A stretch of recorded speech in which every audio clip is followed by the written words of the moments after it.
Anybody flown recently? You been on a plane? You notice that the air traffic control guys, they still got that dude that stands out there with the two flashlights, with the orange cones on top, and he stands there and does this. Land the plane. Like, we need this motherfucker to tell you to land the plane in 2017, really? Like, is there any pilot out there, like, coming over the loudspeaker? Ladies and gentlemen, we're going to be coming into LAX in just a minute. If you could please just buckle your seatbelts. I got the runway all lit up. They got us on radar, and we are looking good. And oh, son of a bitch, where's the guy with the flashlights? Tower, where's Jimmy with the flashlights? Well, he's got the day off. Ladies and gentlemen, this is your captain speaking. Make a peace with God. We're gonna die. Hi, I'm Mike Rabel, and I'm here interviewing a local comedian, Matt Farrell. So, Matt, let's start with you. Tell us about yourself. So, I'm Matt Farrell, a Connecticut-based comedian. I was a history major. I'm a philosopher, writer, comic, as we've said, and general weird person. And what made you want to become a comedian? Actually, I had gone to school to be an educator, and I wanted to teach history. And interestingly enough, during student teaching, I realized that what they do isn't exactly speak the truth, put it that way. And one morning, something sort of clicked with me, and I realized that all the comics I had watched and loved growing up, that's all they did was tell the truth. And they brought joy and laughter to dark subject matter, but they did it with the light of truth, and it all of a sudden clicked with me. That's what I want to do with the rest of my life.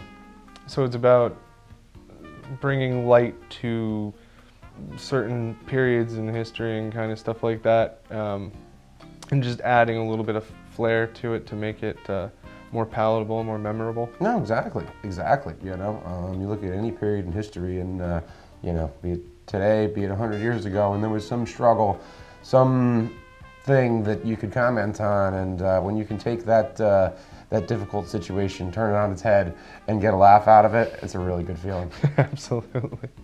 So now that we've talked about that, who are your influences, your role models? George Carlin, Bill Hicks, Doug Stanhope, Eddie Izzard, all amazing comedians. In particular, Bill Hicks, I can recall seeing a special of his when I was a kid, and crying tears of joy because someone was talking about these things I had been thinking about my whole life. And I was amazed that there was anyone out there talking about that honestly. So tell me a little bit more about those comedians. So Bill Hicks, he would describe himself as a dark poet. He is definitely a very dark guy, but also really sharp, wit-wise, and would absolutely go after any issue, be it on the political spectrum or anything else, and would really go for the throat. George Carlin, a wonderful wordsmith and just all-around brilliant guy. You watch a George Carlin special and you are amazed at how articulate he is, and yet, how everything seems to sound as if he's just coming up with it off the top of his head. Although this is all planned, practiced, rehearsed, and down to the letter, he's able to make it seem like a conversation. Eddie Izzard is a very interesting character. He's actually a cross-dresser and makes that part of his act. I believe he uses the term professional transvestite. Yes, executive transvestite. Exactly, Yep, not like J. Edgar Hoover, weirdo transvestite. He likes to distinguish himself there. But he's a brilliant mind, and he does a lot with history in his material. And he can just go through world history and pick out funny parts and get everybody laughing. And then the last guy I had mentioned was Doug Stanhope. Stanhope is an interesting guy to see. He's very dark. He's an alcoholic and is usually very drunk. And he says things that you would not want to say, but he is able to do it in a way that it wouldn't offend even the most sensitive of people sometimes, And that's just what happens when you've been doing comedy for 30 years. Yeah, you kind of get that. So how did you get into comedy, and how long have you been doing this? It'll be 2 years in January, and I got into it. I had started thinking about it, and really, I just went online and Googled for local open mics. Finally found one, and went down there. Was talking to some of the other comics. Hey, how do you get into comedy? Where do you get on shows? This and that. And all of a sudden, the community kind of said, well, okay, there's a mic here, there's a mic there. You can do this show here, you can do this show there. And it sort of took off running once I finally dove in. That's pretty cool. And what was your path to getting to where you are today? Like, aside from that, did you have any other thing? And what would be your biggest goal out of all of that? The path getting to where I am today, it's been a lot of rough open mics, a lot of tougher shows, but it's been great because it makes you stronger as a comic. My overall goal, though, I would love to just be a road comic and go from comedy club to comedy club and do a show every night and just go out there and say what I've got to say. I don't need to sell out Madison Square Garden. As a matter of fact, I don't even really want that kind of fame. I just want to be able to call up a comedy club in Houston and say, hey, I'm going to be in town this weekend. Can you get me a spot? And they'll say yes. Oh, Matt Farrell's coming. We better open up a spot. Yeah. I'd like to be there. That'd be the place to be, wouldn't it? Yeah, it would. So, what is your process in creating your comedy, and what do you do to prepare a joke? And do you have any tips about it? Well, my personal process, I am funniest when I am angry or and I'm just flying right off the handle. And you should have seen me during the last election. I did a pretty good job yelling at the TV. I'm pretty sure my TV is scared of me now. But we'll, I'm sure we'll reconcile that somewhere down the line. But it's really just life. Something makes me mad, something, just seems a little odd to me. And, the next thing you know, it's something I want to go after. It's something I want to write a joke about. Sometimes that can be a little forced. Sometimes I want to comment on something and I keep rewriting that joke until I can get a laugh out of it because I want to address that. And sometimes it just comes naturally. Sometimes, the joke writes itself. Do you think it's just trying to brighten up something that you see that frustrates you, kind of cathartic in a way, or? Oh, it really, really is. Yeah, it's in a way it can be therapeutic because when you have something that's really bothered you, really angered you for a long time, or something that's going on in the world that just isn't right, and you can attack that, you can break that down, and you can make a room full of people laugh about it. That makes you feel pretty good. Yeah, I bet. Because then I imagine they're all on the same page with that. Exactly. Yeah. Exactly. Yeah. So, how often do you think of a new joke, and how often do those jokes that you think of actually make it into a routine? Well, I think of new jokes all the time, but as far as how often they make it into a routine, that's a little tougher to say because it's just a matter of what hits and what doesn't. You write 100 jokes and 10 work, maybe. And there's, of those 10, there's 5 that, become really strong jokes in your act, and maybe there's one of them that, becomes a fan favorite, something like that. But it really is a lot of writing, and you boil it down, you take the cream of the crop. There you go. And so when you're boiling it down, refining it, how do you refine those jokes? Is it just what's the process in that? Oh boy, well, there's a lot of torture involved because you go to open mics and you tell a joke and nobody laughs, and then you say, oh boy, okay, I'm going to go home and find a good length of rope, and no, I'm just kidding. But it doesn't make you feel very good, but you have to take that rejection, and that, that is part of the process. That's part of the writing process.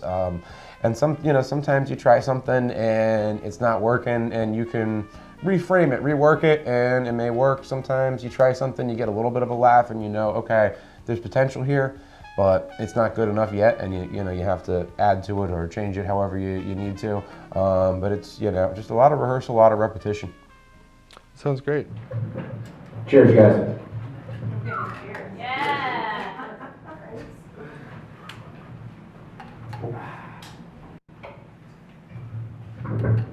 So I ain't gonna lie to you, I am an alcoholic. I go to meetings. I'm not a recovering alcoholic, I'm a practicing alcoholic. I'm a recovering Catholic.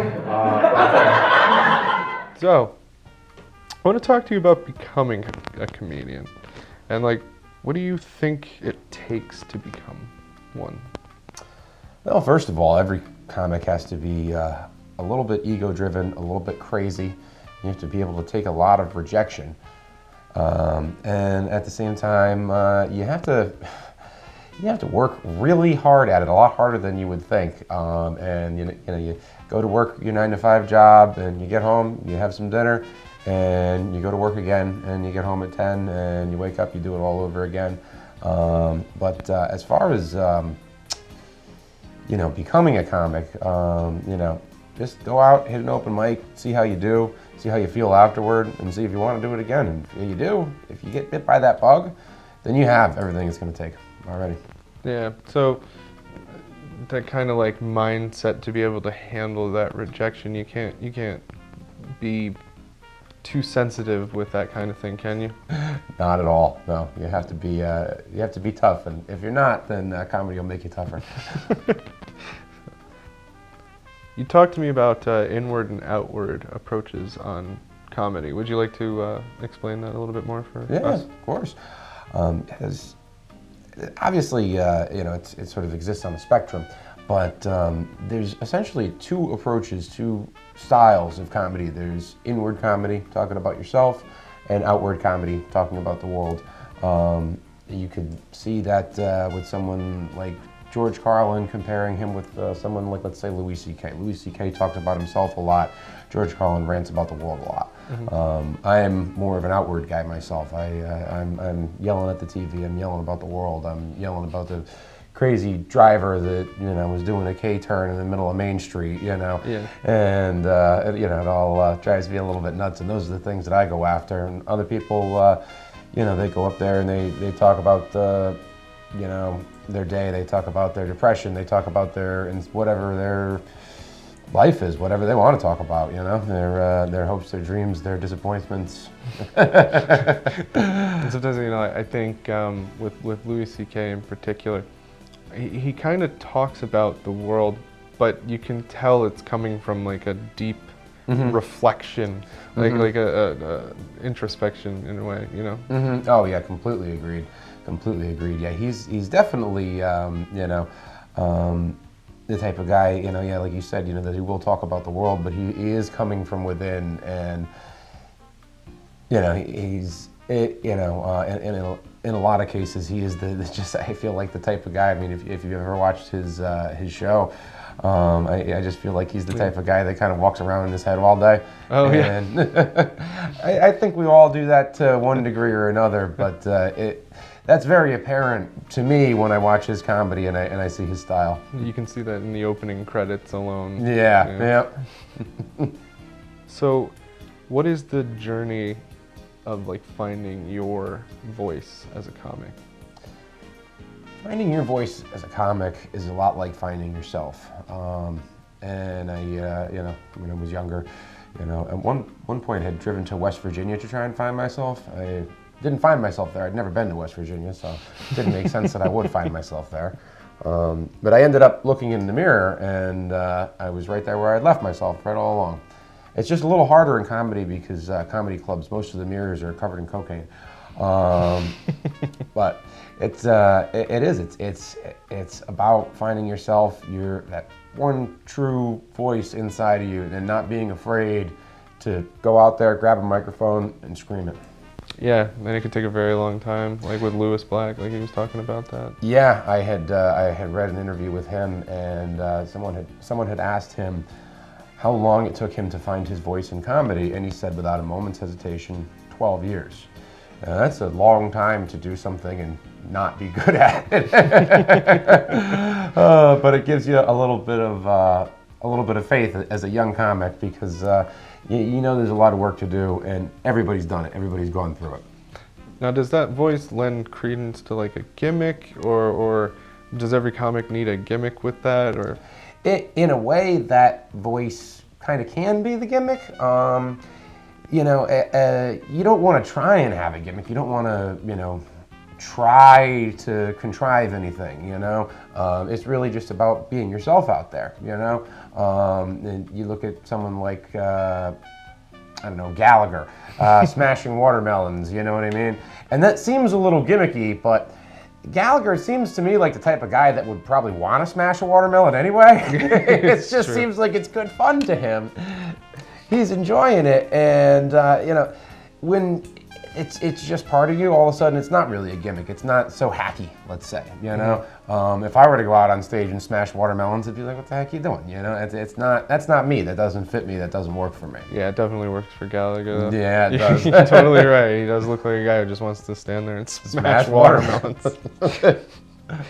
So, with that gimmick thing in mind, what is it like to share the stage with acts that are very different than yours? Oh, sometimes it's god awful. And sometimes it can be very tough. You can follow a comedian that has a completely different style than you. I'm loud, I'm yelling about the world, I'm animated, I move around, I talk with my hands, and there are other comics that their approach is the exact opposite. They stand there, hello, ladies and gentlemen. Very quiet, very meek, but that's part of their act.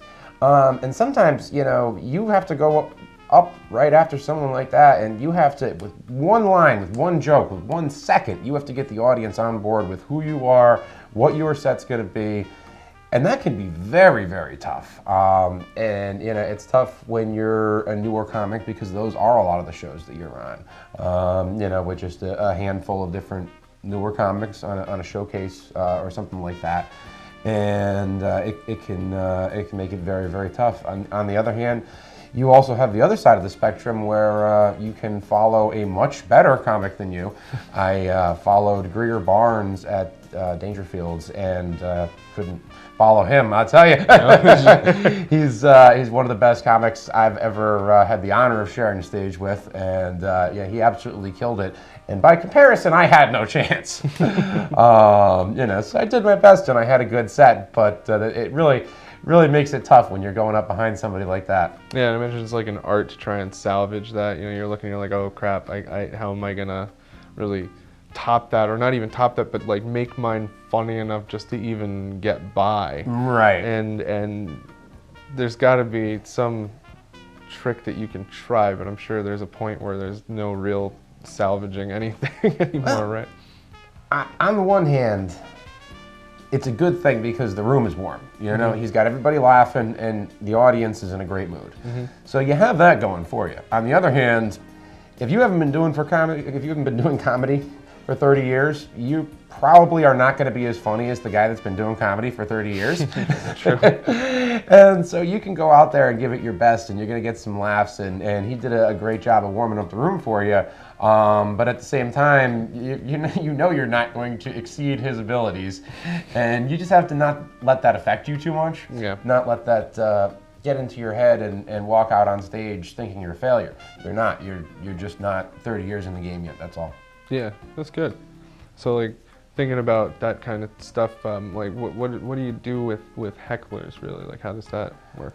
Well, you try and ignore them as best you can, because it's not great for an audience member to get attacked. Nobody going to a comedy show wants to get picked on by the comedian, but some people are asking for it, and sometimes you have to go right after them. Sometimes it outright disrupts the show. In a lot of clubs, the bouncer will take a heckler right out of the show for you, and you don't have to really do anything about it. Sometimes you can address the situation simply by turning to them and kind of giving them a look and pausing in your set. Sometimes you have to say a little something to them, but then sometimes engaging with them at all can be problematic, because a lot of hecklers are in essence just drunk people that are not necessarily booing you. They're just talking during your set. They're trying to interact with you when they shouldn't be. If you're not asking for audience participation, then the audience really shouldn't be participating. You're in the middle of a rehearsed bit. But sometimes, sometimes you have to address the elephant in the room, and you have to sort of take them down, so to speak. And I've been in a couple of situations where I had to do that. So before, I'm going to let you elaborate on a couple of those before I ask the next question, but go ahead. Sure. Elaborate on what specifically? What your experience with a heckler is. Give me a story. I'm interested. Oh, okay. Well, I had done a show with a lovely woman named Kathy in the audience that was ruining everyone's set by trying to talk to the comedians. She was sitting right up front. And so when I went up to do my set, I said, "Hey, are you that Kathy I've heard about? Will you do me a favor and please shut the up?" Spared me the beep. And the whole audience absolutely was laughing, and was totally on board with that because she really was disrupting the show. Mm-hmm. And she was a good sport about it, and she had a little laugh about it, and and I launched from there into my material and ended up having a pretty good set, one of the better sets of the night. So I just want to point out that Kathy feels like the perfect name for a heckler. Yeah. Or Karen. That's a good one too. Okay. But do you have any tips on if someone's going out there their first open mic and they're worried about being harassed? Is there something somebody can do if it's their first deal with one to kind of lighten that blow? My biggest tip would be don't be afraid, because you're probably not going to be harassed. You may stink. You may not get one single laugh. You may think that this whole thing was a mistake. You may be afraid. You may be anxious. You may do what I did and get so drunk because you're so nervous that you forget half of what you wanted to say.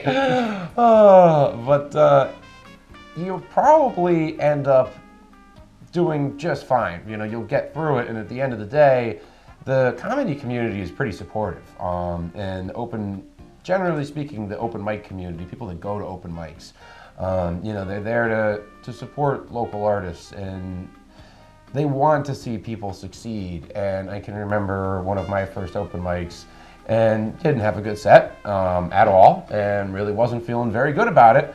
But just somebody had bought me a beer after my set and said, "Hey, keep going. You're funny. You're a funny guy. That's funny stuff. It just needs work. That's all." And I don't know if I would have been able to pick myself up that quickly had it not been for him. It might have taken me a week or two of but it's a nice thing when you have people like that around you, and that is largely what the community is like. The people that go out and support these open mics. I would imagine a community would have to be pretty tight knit when it comes to that kind of stuff, because you're all in the same boat, right? It's very, very close there. Oh yeah, very, very much so is. A lot of comics, they end up their best friends are other comics. It's interesting. Because every comic comes from a completely different walk of life. Every comic comes from a totally different situation. And yet at the same time, what you end up having is we all share, if you want to call it, the same spark of madness. Robin Williams talked about it in one of his specials, and he said, "You're only given a little spark of madness, and if you lose that, you're nothing." And I believe that is absolutely true.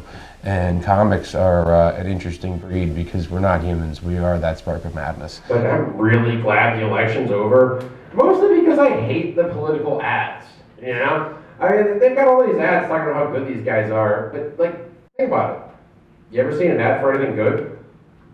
Where were the duct tape ads?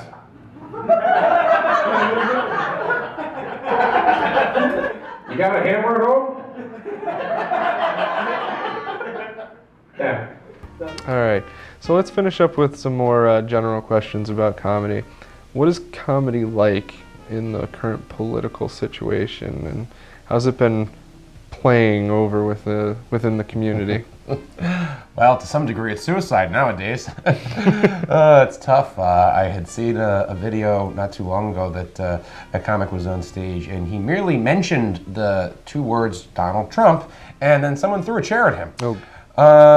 So you tend to be afraid to go after certain issues sometimes, and you may not, say something that you actually do want to say, because you're afraid of how the audience might react, this and that. But one of the things about getting better as a comic is you learn to say, the heck with that. You learn to say, no, I'm going to say this, and I'm just going to write the joke better. You're not out to offend anyone. So if it is offensive, maybe you're doing something wrong, and you learn not to do that. But it's okay to touch a sensitive subject. You just have to make sure that you do so in a way that you're not, again, trying to offend anyone or going to offend anybody. I feel like that's really sad in a way, because that's a lot of people who cry about free speech shutting up everybody who wants to just poke fun of anything. And honestly, like Michael Moore was recently talking about how like satire will be the downfall of Trump, because it seems to really get under his skin, so keep doing it, right? But when comics are too afraid to go out and do this stuff, it's not cool. Like, no, it's not. There's a comic from Canada that's got a lawsuit against him because of something that he said. It's an unbelievable world that we're living in now. For years and years and years, comedy was moving the other way. Comedy was pushing boundaries, and it began with Lenny Bruce, who used to get arrested all the time for the language he was using and this and that. And if you watch some of his work now or listen to his albums, it's fairly tame compared to what we're used to today. And Carlin pushed that line, Richard Pryor pushed that line, and everybody was pushing it forward. Andrew Dice Clay, a great example of a guy that was way over the top. But it was, making it easier and easier to get away with more and more.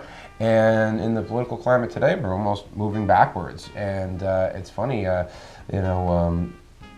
some of the people that are getting the most offended are the people that talk about the snowflakes and people being too sensitive. And it's like, hey, listen, all I did was, crack a joke about a politician, and you're mad? You don't understand? Politicians, they're all scum. yeah, This is how it works. That's the business. everyone. So with all that said, are there ways to keep, when you do feel confident enough that you can say them, are there ways to keep that kind of material fresh? I would imagine like a lot of people are able to talk about that a lot, like comedians want to talk about it.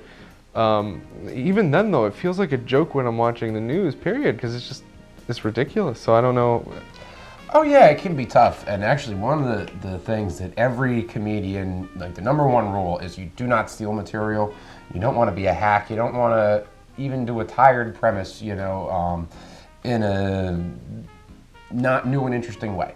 If you're not bringing your own spin to it, don't even touch it, So that's really how you keep from, it sounding too hacky or too generic or, what have you. Is you just be yourself. You be that madman that you are. You find that little spark of madness in you, and you don't be afraid to ride that lightning.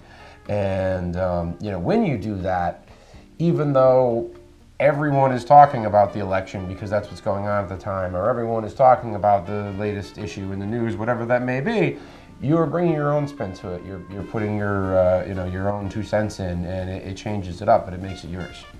That's pretty cool. So aside from like political current events, is there like other types of comedy that are going over well right now? Yeah, I mean, really everything. Everything is comedy. That's the interesting thing about it.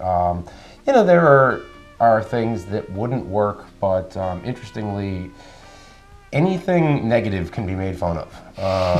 You really can't crack a joke about somebody getting a new job and how happy they were. There's no funny there. Yeah. But everywhere else in life, anything with a shadow behind it, anything with a little bit of darkness to it, you can take that and shine a spotlight on it and make it hilarious. So I know you go to New York City a lot. Is there a different style of comedy that plays better there than here in Connecticut? I would say so, yeah. In general, it's a little bit more accepting in terms of what you can do, what you can get away with. There's just a bigger comedy scene in New York. On any given night, you can go to a comedy club and see some pretty talented guys, And you can do that here in Connecticut too, but it's not the first thing that everybody thinks of when they're thinking of what to do with their Friday night, let's say.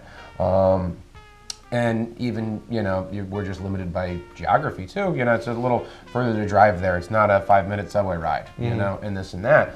So there is, in general, in New York, there's a lot more comedy, and those audiences are more used to comedy. They're more used to comedians, and you have a difference in the audience. And I'm not trying to put down Connecticut audiences at all, because they're absolutely great. But there is something that happens just when the culture in New York City has so much comedy there, and it does change the way things play out. Yeah, that's interesting. I would imagine also like you could get away with a lot more political stuff there, because I'd imagine you don't really find as much Trump love kind of thing. Well, you'd be surprised, actually. That said, he was a little, I mean, not that it was going to vote red, but it was a little divided at the time, but at the same time, yeah, you can get away with a little bit more, and you can definitely, I don't know, you can definitely count on New Yorkers being a little bit more, I guess, jaded and this and that, because, hey, it's New York City, I mean, they wake up in the morning and they're happy that the bum's not peeing on their leg. So when a comedian says something they don't exactly like, they don't have a hard time going, oh, well, I'll wait for the next joke. Yeah. And I think, the division you were talking about there was more over Hillary Clinton alone, and not so much about wanting to vote for Donald Trump, but over Hillary being the pick. Yeah. So it's a little different in that sense. I agree. Yeah. I agree, yeah. I had seen a pretty interesting set of stickers that somebody had made as I was actually walking to Greenwich Village to do a show there. And they were along the sidewalks and along the walls, and they put down both Trump and Hillary in a very interesting way. Put it that way. You can do a lot with a political cartoon. Yeah. Oh, stickers. Yeah. They're everywhere. Then you go. Oh, yeah. New York, I was there. They're all over the place. Oh yeah. So I guess that's one reason that New Yorkers are more adept at comedy. Yeah, it's ingrained. It's on their mailboxes. Yeah. So we're gonna end on this. I want you to talk about what it's like when you find your passion and that thing that clicks. You and I were recently talking about how that happened to both of us, and I just wanted to hear you get that. Yeah, of course. Going. Of course. It's a funny thing. You go through life and you wonder what you want to do, and you try and find what's going to make you happy, and essentially you're wandering around in the darkness your whole life. It's interesting, going back to even Socrates, the ancient philosopher. He had an allegory of the cave that it meant a lot more than this, but a lot of what the implication was is that we're born in the darkness of that cave, and you have to leave that, go out and see the light of day. And for me, it was like everything that I was doing, and putting my all into it, it just felt wrong. And this is the first thing that even when I get it wrong, it feels right. Yes. Yes. When I did my first open mic, and I wasn't very good, wasn't going to be very good my first time out. That's how it goes. You have to practice and work at it and get better. But that felt right. I in no way didn't want to do it again. I wished I was better. I wish it went over better. And boy, wouldn't it have been nice if I was just naturally the greatest comedian in the world, and I was born that way. But it's never ever going to happen. Mm-hmm. And it didn't discourage me. It actually it hooked me. It's like getting addicted to drugs or something. I can't stop now. Yeah. I can't go 2 weeks without doing comedy. It doesn't feel right, and I get a little antsy. It's your outlet. You just get it all out. Yeah. Because I know exactly what you mean. Because it's when you have something that you actually like click with and mesh with, and you're not afraid to fail as much as you are when it doesn't. If it doesn't really match you, you're terrified to fail at it because you don't think you could ever recover from it. But when it clicks, you're like, and even if I fail, I'll learn something from it, and we'll just keep going. Exactly. And that's the best feeling, because it is one in God knows how many millions of people that are actually born with like that innate talent in them that can just get up at the age of 10 and play all the symphonies ever made, you know, like Right, on a right. violin or some piano or something like that. You know, like prodigies are a rare breed, and I think a lesson that people need to take from, you know, even just you and how your comedy is forming. Don't be afraid of failure. You gotta try to get better. You have to keep pushing at it. You know, I think that's something people need to start remembering every now and then. Oh, definitely. It's it's one of the keys to life in general. It doesn't matter whether you want to be a stand-up comic or you are perfectly happy working at wherever they worked in office space and sitting in a cubicle. You know, I mean, and for some people that is their dream job. For some people, just a 9-to-5 job where they can, you know, just sit and do some work. You know, that's the end-all be-all for them. And you know, it doesn't matter what it is, you know, you're going to have to struggle a little bit to get there. You're going to have to work at it a little bit to get there. And I think that a lot of times the fear of failure deters people. And it's a really sad thing, you know, to see somebody fail, but it's even worse to see them not try. Yeah, I think regret is probably one of the biggest stains on your conscience. I think it hurts more. I think your comic was talking about that, how regret hurts more than failure. Yeah. Yeah. And I forget the special, but I saw that too. Yeah. Was it Louis? It might have been. Louis. But in general, It was. That's something a lot of people have brought up. It was. He was talking about relationships. Yeah. Yeah.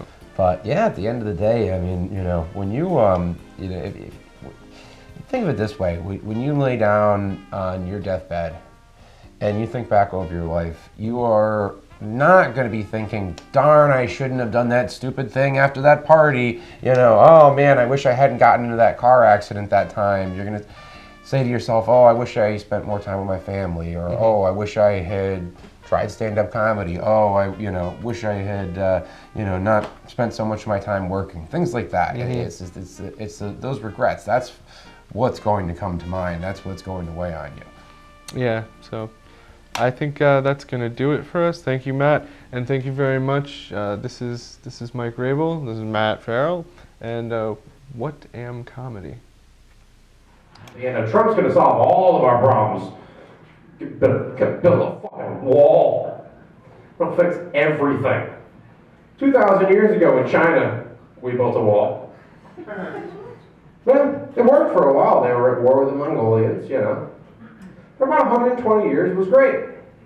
The Mongolians fucked that over, though. They invented the ladder. I don't know if Trump thought this through. I mean, at the same time, you know what I mean? Kind of hope he does it, you know? I got friends in Tijuana. I love tequila. I go down there, we can build ladders, and I get drunk all the time. I get rich as and I can buy the presidency myself, you know what I mean?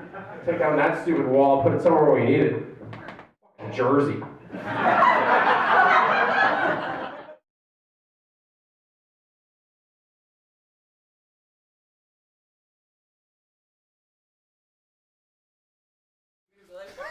What do I do? Well, you know, it's funny. I was so nervous last time, and I realized something. I was thinking about this, and I said to myself, "Wait a minute! I'm a stand-up comedian. Why the heck am I nervous about this? I know, This is so much easier. Yeah. This is so much easier." Yeah, you get Especially last week, 'cause there was redos. 3 of us.